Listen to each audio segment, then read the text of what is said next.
আসসালামু আলাইকুম। শবে বরাত উপলক্ষে অনেকেই অনেক খাবার তৈরি করে থাকেন, তবে আজকে আমি নিয়ে আসছি অথেন্টিক একটি রেসিপি। এটা হচ্ছে চালের গুঁড়ি আর সুজি দিয়ে একটি হালুয়া, যাকে গ্রাম বাংলায় বলা হয় হেলা রুটি। তা রুটি তো সারা রাতভর ধামা ধামা রুটি বানানো হতো, আর অথেন্টিকভাবে এই যে হালুয়াটা সামর্থ্যবান যারা ছিলেন তারা বাড়িতে বাড়িতে ড্যাগে করে রান্না করতেন, আর যারা রান্না করতে পারতেন না তারা এমনিতেই বাড়িতে এসে নিয়ে যেতেন। তো আমি আমার নানি দাদিদের দেখেছি ঠিক এভাবে রান্না করতে, আর সেই রেসিপিটাই আপনাদের সাথে শেয়ার করছি। এখানে আমি 1 কাপ পরিমাণ চালের গুঁড়ি এবং সুজি সহ দিয়ে দিয়েছি, সেই সাথে দিয়ে দিয়েছি কিছুটা পানি। এই পানির পরিমাণটা কিন্তু নিজের মতো করে, কারণ একটু বেশি করে পানি দিতে হবে।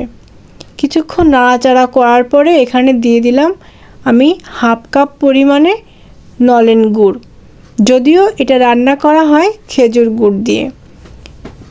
সেখানে আমি আমার হাতের কাছে খেজুর গুড় ছিল, সেজন্য রান্না করছি। আখের গুড় দিয়ে রান্না করা হয়।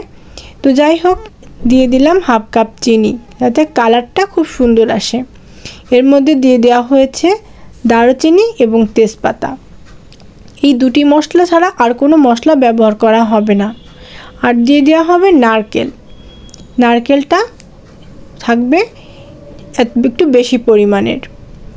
আর চিনির স্বাদটা বাড়ানোর জন্য ব্যবহার করা হয়েছে একটু সামান্য লবণ। এটা দিয়ে বেশ ঘন ঘন করে বারবার নাড়তে হবে। বারবার নাড়ার পরে এটা ধীরে ধীরে ঘন হয়ে যাবে। দেখতে হবে যে সুজি আর আটাটা সিদ্ধ হয়েছে কিনা, চালের আটাটা সিদ্ধ হয়েছে কিনা। এটা একটু নরম নরম অবস্থায় নামাতে হবে, কিন্তু এখানে আর কোনো কিছু ব্যবহার করা যাবে না, শুধু এটা এভাবেই রান্না করতে হবে। এটা গ্রাম বাংলার একটা ঐতিহ্যবাহী রেসিপি। আমার জানা মতে আমাদের এলাকায় এখনও এভাবেই করে করা হয়। যারা করেন তারা এভাবেই করেন। এখন অনেক রকম বরফি হালুয়া উঠেছে, সেগুলো আমরাও করে থাকি, তবে কেন যেন মনে হলো যে এই খাবারটা খাই। আমার দাদি এবং নানি বেঁচে থাকতে আমরা এই খাবারটা সবসময় পেয়েছি। তো এভাবে যখন ফুটে উঠবে তখন আমাদের রান্নাটা শেষ হয়ে যাবে। আর এর জন্য আমাদের লাগছে চালের গুঁড়ি, সুজি সহ গুড়, সাথে একটু চিনি, অথবা শুধু গুড় দিয়েও করতে পারেন, দারুচিনি, তেজপাতা। এবার আমি এটাকে প্রেজেন্ট করছি। হাঁড়ি থেকে সম্পূর্ণ পরিমাণ ঢেলে ফেলবো। ঢালার পরে এটা এরকম থাকবে। এটা আরেকটু ছলছলা হলে ভালো হতো, তাহলে আরেকটু টাইট হয়ে যায়। আর ডেকোরেশন করার জন্য আমি উপরে একটু কিশমিশ ব্যবহার করেছি। সাধারণত গ্রামের যে রেসিপি থাকে সেখানে কিশমিশ ইউজ করা হয় না। তো এই ছিল আমার আজকের শর্ট রেসিপি, হেলা রুটির হেলা। ভালো থাকবেন সবাই।